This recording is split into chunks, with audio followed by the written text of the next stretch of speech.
মহাভারত। কুরু বংশের ইতিহাস শুধু রাজনীতি বা যুদ্ধের কাহিনী নয়, এটি অভিশাপ, নিয়তি ও মানবিক দুর্বলতার এক দীর্ঘ ট্র্যাজেডি।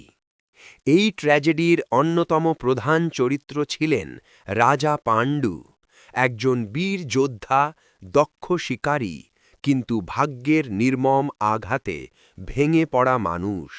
কুরুবংশের সিংহাসনে জন্মান্ধ ধৃতরাষ্ট্র বসতে না পারায় রাজ্যের ভার এসে পড়ে তার ছোট ভাই পাণ্ডুর ওপর। পাণ্ডুর প্রথম স্ত্রী ছিলেন কুন্তী। বিবাহের আগেই কুন্তীর জীবনে ঘটে যায় এক গুরুত্বপূর্ণ ঘটনা। একদিন মহর্ষি দুর্বাসা ভোজরাজের আশ্রমে অতিথি হয়ে আসেন। তার কঠোর স্বভাবের কারণে সবাই আতঙ্কিত হলেও কুন্তী অত্যন্ত ভক্তি, ধৈর্য ও নিষ্ঠার সঙ্গে দিনের পর দিন তার সেবা করেন। এই সেবায় সন্তুষ্ট হয়ে দুর্বাসা ঋষি কুন্তীকে একটি অলৌকিক মন্ত্র দান করেন। ঋষি দুর্বাসা বললেন, এই মন্ত্র জপ করলে তুমি যে কোনো দেবতাকে আহ্বান করতে পারবে এবং তাঁর দ্বারা সন্তান লাভ করবেন। মহাভারত। ভোজ রাজ্যে আয়োজন করা হয় কুন্তীর স্বয়ম্বর। বহু রাজা, রাজপুত্র ও যোদ্ধা সেখানে উপস্থিত হন। প্রথমেই উপস্থিত হলেন মহেশ্বতীর নরেশ। দীর্ঘ দেহ, গম্ভীর মুখ, কপালে শিবভস্ম। তিনি ওমকারেশ্বর মহাদেবের একনিষ্ঠ ভক্ত। তার চোখে আত্মবিশ্বাস, কিন্তু অন্তরে কঠোর তপস্যার অহংকার। তারপর প্রবেশ করলেন উজ্জয়িনীর নরেশ, মহাকালেশ্বরের উপাসক, যার বাহিনী পরিচিত ছিল মহাসেনা নামে। তার বর্ম ঝকঝক করছে, কণ্ঠে যুদ্ধজয়ের গর্ব। তার বিশ্বাস, শক্তি শেষ কথা। সভায় এক অস্বস্তিকর নীরবতা নেমে এল যখন এলেন মগধের রাজকুমার জরাসন্ধ। গদা হাতে, চোখে হিংস্র দৃঢ়তা। তার দেহশক্তি অতুলনীয়, কিন্তু মুখে করুণার ছায়া নেই। দূর প্রাচ্যের কামরূপ নরেশ এলেন শান্ত ভঙ্গিতে, রেশমি বস্ত্র, সংযত আচরণ, কিন্তু তার চোখে ছিল কূটনীতি ও ধৈর্যের দীপ্তি। তিনি যুদ্ধের চেয়ে বুদ্ধিকে বড় মনে করতেন। এরপর এলেন জ্যোতিষপুরের অধিপতি, প্রাজ্ঞ, শাস্ত্রজ্ঞ, নক্ষত্রবিদ্যায় পারদর্শী। তিনি বলতেন, বিবাহ শুধু শক্তির নয়, ভাগ্যের মিলন। গম্ভীর ও রাজকীয় পদচারণায় প্রবেশ করলেন মহামণ্ডলেশ্বর কলিঙ্গরাজ।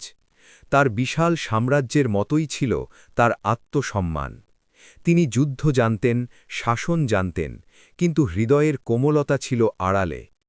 সব শেষে প্রবেশ করলেন কুরু বংশের রাজপুত্র পাণ্ডু। কোনো অহংকার নয়, কোনো গর্জন নয়, তবু তার উপস্থিতিতেই সভা নিস্তব্ধ। বীরত্বে অনন্য, ধনুর্বিদ্যায় অতুলনীয়, আর চোখে ছিল ধর্ম ও দায়িত্বের ভার।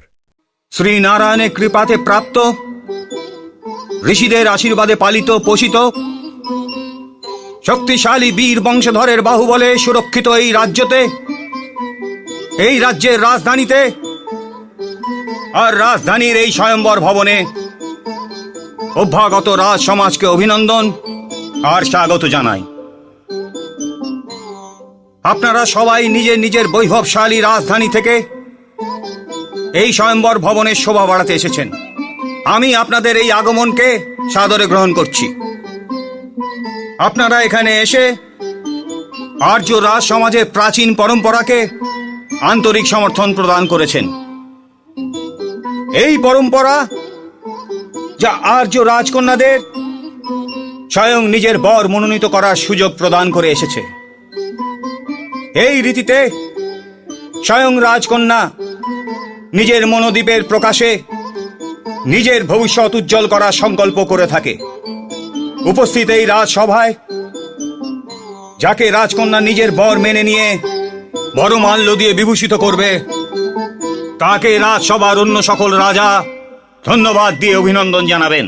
ভোজ রাজ্যে আয়োজন করা হয় কুন্তীর স্বয়ংবর।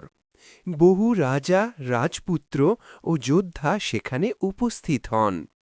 স্বয়ংবরের শর্ত ছিল, যিনি নির্ধারিত পরীক্ষায় শ্রেষ্ঠত্ব প্রমাণ করবেন তিনিই হবেন কুন্তীর স্বামী। পাণ্ডু তার অসাধারণ বীরত্ব ও ধনুর্বিদ্যার মাধ্যমে সকল প্রতিযোগীকে পরাজিত করেন। পাণ্ডু বললেন, এই জয় অহংকারের নয়, প্রতিযোগিতার সমস্ত প্রতিদ্বন্দ্বী পরাজিত হয়েছে।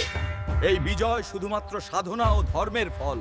স্বয়ম্বরে নির্ধারিত প্রতিযোগিতায় নিজের বীরত্ব, ধনুর্বিদ্যা ও রাজকীয় যোগ্যতা প্রমাণ করে পাণ্ডু সকলকে পরাজিত করেন। সভার মধ্যেই কুন্তী পাণ্ডুর গলায় মালা অর্পণ করেন। কুন্তী বললেন, বীর পাণ্ডু, ধর্মই আমার পছন্দ, আপনিই আমার স্বামী। এইভাবেই ধর্মের বিধান, রাজনীতির প্রয়োজন ও ব্যক্তিগত যোগ্যতার সম্মিলনে সমস্ত সভাসদ ও রাজন্যবর্গের উপস্থিতিতে স্বয়ংবর সভার পবিত্র অগ্নিকে সাক্ষী রেখে পাণ্ডু ও কুন্তীর প্রথম বিবাহ রাজসভায় আনুষ্ঠানিকভাবে সম্পন্ন হয়, যে বিবাহ শুধু দুই হৃদয়ের মিলন নয়, বরং ভবিষ্যৎ কুরুবংশের ইতিহাসের এক গুরুত্বপূর্ণ সূচনা লগ্ন হয়ে ওঠে।